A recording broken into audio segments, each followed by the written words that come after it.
istiyorum abi. Abi bir sonra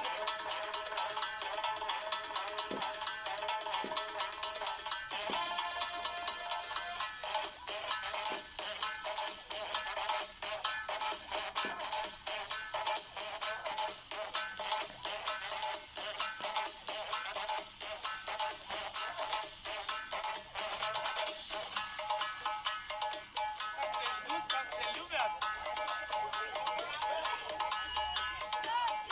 Какое первое место? Азербайджан третье место. Uygurlar Derneği.